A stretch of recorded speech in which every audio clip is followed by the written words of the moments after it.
Genèse, chapitre 4.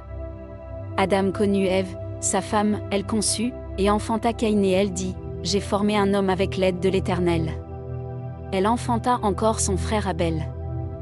Abel fut berger, et Caïn fut laboureur.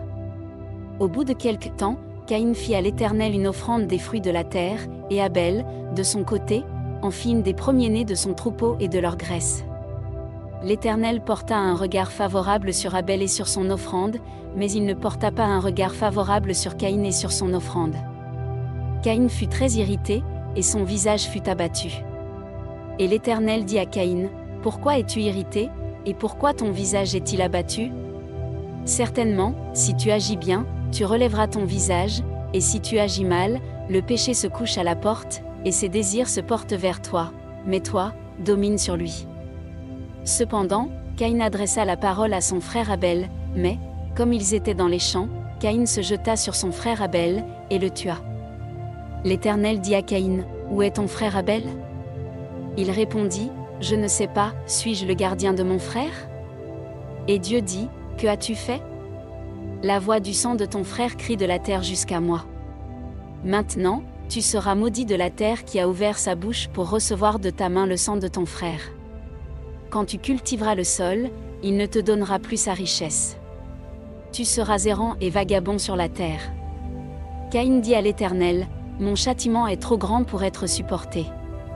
Voici, tu me chasses aujourd'hui de cette terre, je serai caché loin de ta face, je serai errant et vagabond sur la terre, et quiconque me trouvera me tuera. » L'Éternel lui dit, « Si quelqu'un tuait Caïn, Caïn serait vengé cette fois. » Et l'Éternel mit un signe sur Caïn pour que quiconque le trouverait ne le tuât point. Puis, Caïn s'éloigna de la face de l'Éternel, et habita dans la terre de Nod, à l'orient d'Éden. Caïn connut sa femme, elle conçut, et enfanta Hénoc. Il bâtit ensuite une ville, et il donna à cette ville le nom de son fils Hénoc. Hénoc engendra Irad, Irad engendra Mehujaël, Mehujaël engendra Méthuscaël, et Méthuscaël engendra Lémec. Lémec prit deux femmes, le nom de l'une était Ada, et le nom de l'autre Tsilla.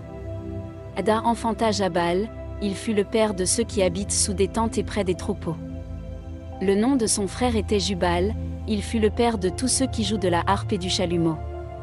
Tsilla, de son côté, enfanta Tubal-Caïn, qui forgeait tous les instruments d'airain et de fer. La sœur de Tubal-Caïn était Nama. Lémec dit à ses femmes, Ada et Tsilla, écoutez ma voix. Femmes de Lémec, écoutez ma parole. J'ai tué un homme pour ma blessure, et un jeune homme pour ma meurtrissure. Caïn sera vengé 7 fois, et Lémec 77 fois. Adam connut encore sa femme, elle enfanta un fils, et l'appela du nom de Seth, car, dit-elle, Dieu m'a donné un autre fils à la place d'Abel, que Caïn a tué. Seth eut aussi un fils, et il l'appela du nom d'Énoch. C'est alors que l'on commença à invoquer le nom de l'Éternel.